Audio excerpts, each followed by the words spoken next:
Many people ask me the secret to making big money. I tell them the truth, but nobody ever believes me. It is funny, we always think an oil crisis means no oil, long queues at the gas station, prices doubling, and everyone screaming about saving fuel. But after going through half a century of every major oil price collapse, I've come to a pretty uncomfortable conclusion. What truly shatters the global economy is never the shortage itself, but the fear of a shortage magnified by the financial markets, supply chain structures, and geopolitics. All three forces hitting at the same time, every single time. It is the same playbook. And 2026 is no exception. Except this time, these three forces are colliding for the first time completely, and the impact point is deeper, more brittle, and harder to repair than ever before. Since 1948, the United States has officially experienced 12 economic recessions. If you overlay these 12 recessions with the oil price trends from the 12 months prior, you'll discover a pattern that is almost mystical, except for the 2020 recession, triggered by the pandemic. In the 11 other recessions, global oil prices had surged by over 30% before the 1973 oil crisis. Prices soared by 400% before the 1979 Iranian Revolution. They shot up by 150% before the 1990 Gulf War. They climbed by 130%. And before the 2008 financial crisis, that round saw a 96% increase. This is not a coincidence. Soaring oil prices push up inflation. Inflation forces central banks to raise interest rates. Rate hikes shatter corporate cash flow breakdown, triggers layoffs, ignite a contraction in consumption, and consumption contraction drags down GDP. This entire chain reaction takes 9 to 14 months, on average, to play out. And today, as I'm writing this, global oil prices are already 40% higher than pre-war levels. Diesel is up 35%. Gasoline prices in California have broken $5.6 per gallon, an all-time record. If we follow that iron law, we are most likely in the third month of this transmission chain, meaning the worst part is yet to come. This is my most direct first judgment about this crisis. It is not a question of whether there will be a recession, but rather which country it will start in first, when it will arrive, and how severe it will be. Many people will compare this to 1973 and conclude that since we got through that one, we'll get through this one too. I have to say very bluntly, this analogy is wrong, and wildly so. Every reason I'm about to give stands independently. First, the speed of transmission. In 1973, global supply chains were slow. Inventories were generally measured in months. Cross-border trade involved 30 to 60-day shipping cycles. Retailers had ample buffer time to absorb upstream costs. From the oil price shock to the CPI reaction, it took an average of 6 to 9 months. Today, it is completely different. Over the past 30 years, global supply chains have been completely transformed by Toyota's just-in-time production. Average inventory turnover days have been compressed from 60 days in 1990 to 28 days in 2024. Border e-commerce has further pushed this number to under a week. Cold chain logistics, fresh food e-commerce, and the express delivery industry are all built on the assumption of next-day delivery. This means if diesel prices rise by just 20%, within 2 to 3 weeks, it can be fully transmitted to every single item on the shelf. What we are experiencing today is the fastest energy shock transmission in human history. Next, leverage levels. This, in my opinion, is the most important point. When the 1973 crisis erupted, global non-financial sector debt to GDP was about 200% today. That number is approaching 250%. China's corporate sector debt to GDP is 165%. U.S. households and businesses combined exceed 230%. Japan's government debt to GDP is already 260%. This means the same magnitude of energy shock today can trigger a chain of defaults at least 2.5 times larger than in 1973. This is not hyperbole. It is simple arithmetic. Rising energy prices do two things simultaneously. First, they directly increase corporate operating costs. And second, through inflation, they force central banks to raise interest rates. Increasing financing costs. In a low-leverage world, companies could rely on cash flow to weather the storm. In a high-leverage world, if financing costs go up by just 200 basis points, a large number of zombie companies will explode in a chain reaction. Within 6 months, over the next 12 months, there will be at least 3 to 5 financial institution meltdowns. On a scale equivalent to Lehman Brothers in 2008, the likely areas are regional banks, commercial real estate, and private credit. The logic is simple. These are the sectors that leveraged up the most in the low interest rate environment of the past 10 years. Finally, alternative buffers. After 1973, Western countries did something that they are still benefiting from today. They established strategic petroleum reserves. The USBR, at its peak, held 727 million barrels of crude oil, equivalent to about 90 days of U.S. domestic import demand. But, over the past 3 years, the Biden administration, in an effort to suppress oil prices and stabilize elections, has released the SPR to its lowest level since 1983, at one point leaving only 340 million barrels.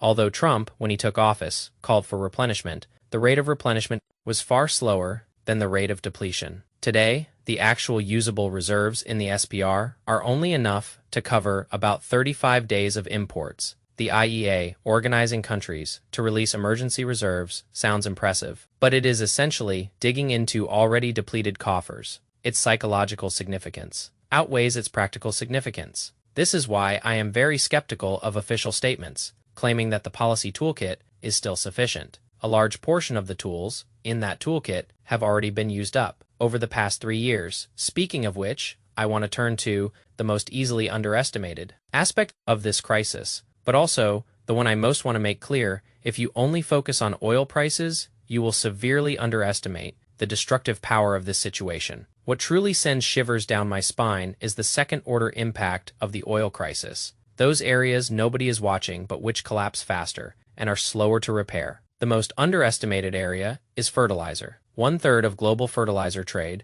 passes through the Strait of Hormuz. Qatar alone supplies 14% of the world's urea. Urea is the most widely used nitrogen fertilizer. From rice in India to soybeans in Brazil to corn in the American Midwest, it is indispensable. After the strait was blockaded, Qatar's largest fertilizer plant has completely ceased production. Nearly 1 million tons of fertilizer cargo are physically stuck in the Persian Gulf. And here is a fact most people don't know. No country in the world has ever established strategic fertilizer reserves. Not a single one. Crude oil can be sustained for 35 days by the SPR. But if fertilizer supply is cut off, you can't even sustain one planting cycle. The Northern Hemisphere is spring planting, runs from March to May. Once this window is missed, the next crop yield will be directly reduced by 15 to 25%. This isn't a price increase problem. This is a can't-eat problem. The United Nations World Food Program has already warned if the conflict continues until mid-year, an additional 45 million people, their daily caloric intake will not meet the minimum required to sustain life. In the second half of 2026 to the first half of 2027, there will be at least 2 to 3 national-level food crises. Globally, next, helium. This might sound obscure, but it is the lifeline of the semiconductor industry. Qatar supplies 1/3 of the world's helium. 65% of South Korea's helium imports come from Qatar. In semiconductor manufacturing, helium is used to cool silicon wafers, in lithography machines, protect welding environments, and prevent oxidation. Samsung and SK Hynix. These two Korean companies combined produce 2/3 of the world's memory chips. After the Strait blockade, Qatar's helium production stopped along with its LNG plants. Samsung's current helium inventory can last approximately 8 to 10 weeks. SK Hynix might be even tighter. If the supply disruption continues past May, global DRAM and NAND prices are likely to increase by 30 to 50%. The downstream impact of this is incredibly far-reaching. It is not just about phones and computers becoming more expensive. More critically, the cost structure of AI servers will be disrupted. The high bandwidth memory required by an H100 server is almost exclusively supplied by SK Hynix, and NVIDIA's and OpenAI's expansion plans are all based on the assumption of stable HBM supply. If the helium supply disruption continues until June, the cost of global AI large model training will increase by at least 10%. This will directly affect the valuation logic of OpenAI's next funding round. A Middle East war will ultimately be transmitted to the valuation tables in Silicon Valley through this almost unnoticed dark thread of helium. This is the true topological structure of globalization in 2026, and another is water. Over 90% of the drinking water in Gulf countries comes from desalination. For Qatar, that figure is 99%. For Kuwait, 90%. Bahrain, over 90%. Along the Persian Gulf Coast, there are over 400 desalination plants. In March, a desalination plant on Iran's Qashm Island was hit. This is quite intriguing. Iran hitting its own water plant on its own territory. It is either an accident or a signal to the West that I'm even willing to hit my own. The next day, Iran used drones to hit a desalination plant in Bahrain, causing water supply interruptions to 30 villages. In mid-March, a missile landed 12 miles from Dubai's Jebel Ali port. There is a desalination complex there, with 43 units producing over 160 billion gallons of water annually. Once facilities of this scale are affected, millions of people will not face price increases, but will find no water when they turn on the tap tomorrow. This is why Gulf countries are frantically calling the United States. They can stop selling oil, they can stop making money, but they cannot be without water. But I want to talk about the most alarming aspect of this that the media has almost entirely failed to delve into: the financialization mechanism. Let me throw out a concept first. Oil is no longer just a commodity. It is a financial derivative, the daily trading volume of paper crude oil on the New York Mercantile Exchange. And ICE is more than 20 times the physical oil deliveries. This means 70% of oil price fluctuations come from expectations and 30% from physical supply and demand. In 1973, during the first oil crisis, this ratio was about 30%. In 2008, it was 50-50. Today, it is completely reversed when 70% of a commodity's is determined by expectations. It is no longer a commodity market, but an emotional market. This explains why on March 5th, the moment major insurance companies in the Gulf region collectively withdrew war risk insurance, the market reaction was even greater. Then when missiles hit a tanker, the logic is this: without insurance, banks won't lend, banks don't lend, ports won't accept cargo, ports don't accept cargo. The strait closes itself. The entire global shipping system is built on actuarial models.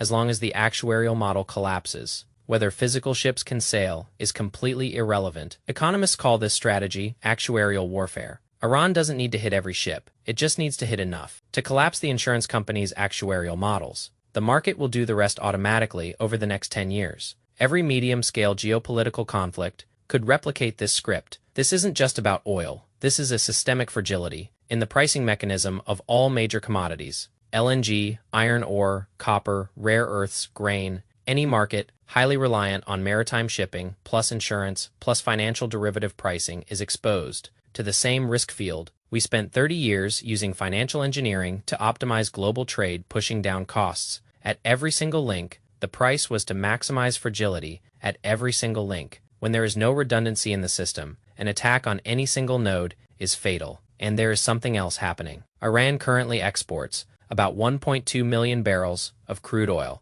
to China daily through its shadow fleet. A shadow fleet means turning off AIS signals using fake flags and transferring ownership. On the high seas, these are gray tankers. All of this crude oil is settled in RMB, bypassing the dollar system. Since the war began, 11.7 million barrels of Iranian crude oil have completed non-dollar settlement. This number, of course, is not large compared to the total global oil trade, but its significance is immense. This is the first time in 52 years since the establishment of the petrodollar system that a systemic, crisis-driven, and replicable workaround has emerged. Before this, non-dollar oil trade by Russia, Iran, and Venezuela was passive, scattered, and did not pose a systemic challenge. This time, it is different. Asian insurance companies have already started quoting maritime insurance premiums in RMB. Several major commodity traders in Singapore have started accepting spot contracts priced in RMB. Hong Kong's offshore RMB liquidity pool has expanded by 18% over the past 2 months. Infrastructure is being built. Saudi and UAE sovereign wealth funds are quietly accumulating RMB assets